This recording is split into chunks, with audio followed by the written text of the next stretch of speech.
Bonjour tout le monde, c'est Maud, on se retrouve pour une nouvelle vidéo, un nouveau point lecture dans lequel je vais vous parler de 3 livres. Le premier, il s'agit de Un hiver à pile ou face de Kara McDowell, paru chez Milan.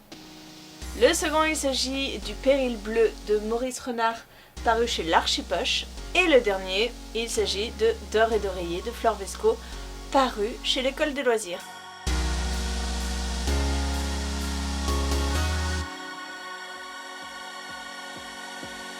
Allez, on commence tout de suite avec cette romance de Noël. Oui, j'ai lu une romance de Noël.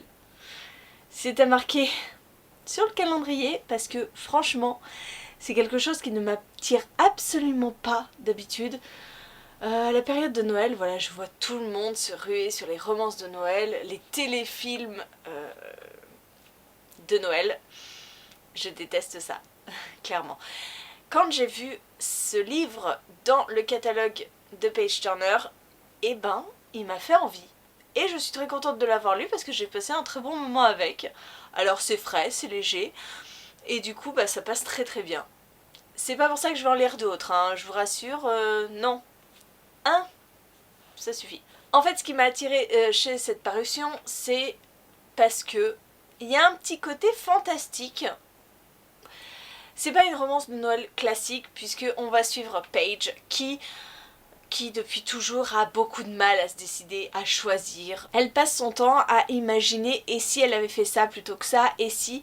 Donc pour elle, faire un choix c'est extrêmement compliqué et ça va le devenir encore plus lorsque son meilleur ami lui propose de passer la semaine des vacances de Noël avec sa famille dans un chalet.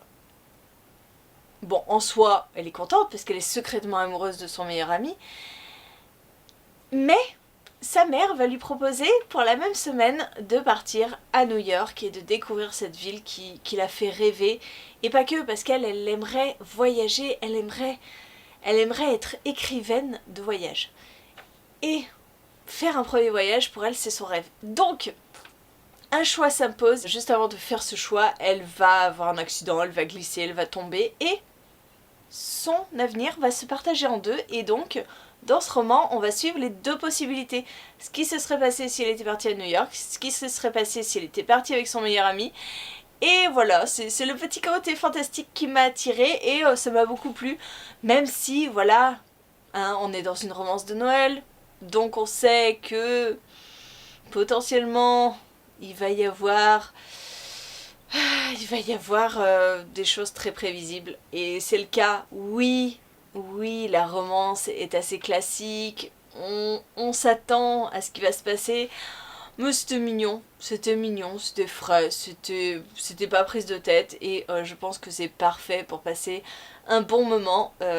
Et puis, je trouve qu'il y a plus que ça, c'est un peu plus profond parce que on parle de sujets tels que l'anxiété, puisque Paige finalement est atteinte d'anxiété, mais voilà, sous une forme assez grave. Et on parle de ça, on voit un petit peu tout ce que peuvent vivre les personnes anxieuses. Et non, c'était un petit peu plus profond que ce qu'on peut s'attendre avec une simple romance de Noël. Donc voilà, c'était choupinou, la romance était plutôt pas mal. Pas hyper original parce que je vous dis c'est hyper prévisible, mais bon, je m'attendais pas à quelque chose d'extraordinaire, mais ça a fait le job parce que j'ai passé un très très bon moment. J'ai lu Le Péril bleu de Maurice Renard et c'est un classique de la littérature de science-fiction, et ce livre a été écrit au début des années 1900 et comment vous dire,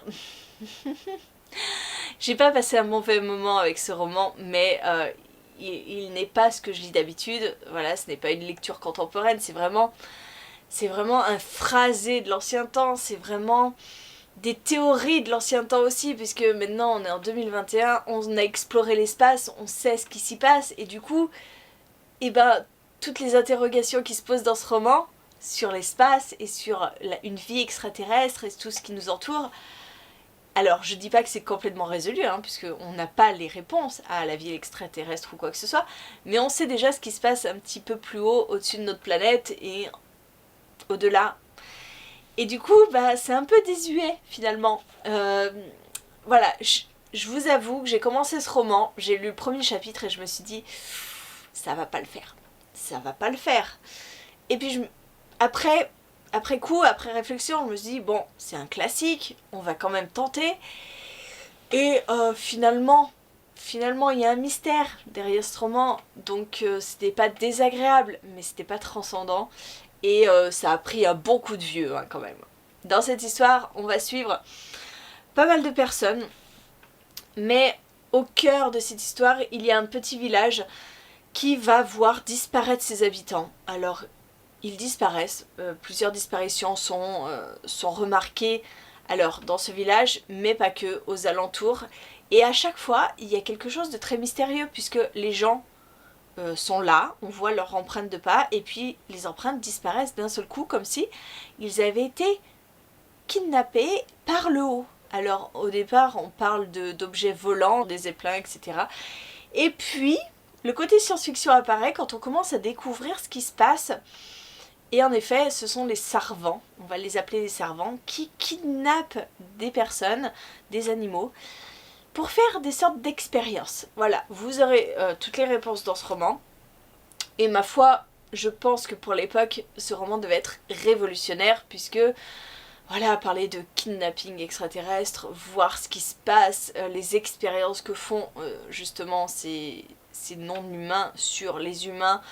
Voilà, il y a un petit côté sociologique, toute la folie qui s'empare des Français quand ils découvrent ce qui peut arriver d'en haut, la menace des Sarvans qui peuvent arriver d'en haut. Donc voilà, il y a quelque chose de très intéressant derrière ce roman, mais je vous dis, on est dans quelque chose de pas contemporain, quoi. Vraiment, c'est les relations entre les personnages, le phrasé, le vocabulaire. C'est d'un ancien temps total, mais bon, je suis contente d'être allée jusqu'au bout et d'avoir découvert ce classique de la SF. Et enfin on termine avec D'heures et d'oreiller que j'ai lu d'une traite en revenant de Montreuil. Je l'ai acheté à Montreuil, je l'ai lu sur le retour le dimanche et je dois bien avouer que c'était hyper addictif. J'ai beaucoup aimé cette histoire, je ne suis pas du tout réécriture de conte, mais à force que je vous le dise, je commence à mentir à moi-même puisque Rouge avait été mon coup de cœur de l'année dernière. C'était une réécriture de conte du Chaperon Rouge. Et là, D'heures et d'oreiller, c'est une réécriture de La Princesse au Petit Pois. Et du coup, à force de vous dire que j'aime pas les réécritures, on va plus me croire. Parce que j'ai beaucoup aimé ce roman. Il est d'une fluidité absolue. Je l'ai dévoré, je n'arrivais plus à m'arrêter. Quand je suis sortie de mon train et que j'ai repris ma vie, et ben je ne pensais qu'à ce livre, j'avais envie de le terminer à tout prix. Et donc ici, nous allons suivre une famille avec ses 3 filles qui vont partir pour un château pour se donner en épouse à un mystérieux homme qui revient d'on ne sait où. En fait, c'est le fils d'une famille bourgeoise richissime qui avait disparu depuis des années, on n'entendait plus du tout parler de lui jusqu'à ce qu'il arrive et qu'il dise qu'il cherchait une épouse. Donc toutes les familles du village se précipitent et donc cette famille-là avec les 3 filles, vont être envoyées avec leurs servantes au château puisqu'il y a une condition pour devenir l'épouse de ce lord, c'est de passer une nuit au château sans chaperon, sans personne. Et c'est à l'issue de cette nuit que le lord fera son choix, qu'il retiendra son épouse ou pas du tout. Et sur ces filles qui vont passer la nuit au château, une va être retenue et va rester au château pour découvrir les autres épreuves qui l'attendent. Alors comme ça, voilà, ça peut paraître assez particulier comme histoire, mais ça va bien au-delà. On est dans un roman qui aborde la sensualité. On a des passages très sensuels sans jamais aller au-delà. On est dans une collection Medium Plus qui est pour les 13 ans et plus. Et voilà, il y a tout ce côté charnel dans ce roman qui m'a beaucoup plu. Et on bascule de ce côté un petit peu charnel, séduction, etc. dans quelque chose de beaucoup plus sombre. La découverte d'une malédiction, la découverte d'un château très particulier qui a une emprise sur les gens. Et j'ai beaucoup aimé vraiment cette dichotomie entre quelque chose de très doux, de très posé, de très sensuel, et ces ténèbres qui recouvrent tout et qui au contraire sont durs, sont violents. voilà, j'ai vraiment aimé cette opposition dans ce roman et j'ai passé un très bon moment. Je pense que d'ici là, si je ne fais pas d'autres très bonnes lectures pour le Plib, il sera parmi mes 5. Je commence à étoffer ma liste des 5, c'est plutôt pas mal. Mais en tout cas, voilà, je pense qu'il ira loin dans le Plib et qu'il peut plaire à un très grand nombre de lecteurs. Et je pense que, ouais, celui-là fera partie de mes 5. Voilà, j'en ai terminé avec mon avis sur ces 3 lectures. N'hésitez pas, vous, à me dire en commentaire si un de ces 3 livres vous tente, si vous vous êtes laissé tenter, si vous les avez lus. Et moi en attendant, je vous fais des gros bisous, je vous souhaite une très bonne journée, de très bonne lecture et je vous dis à très bientôt pour une nouvelle vidéo.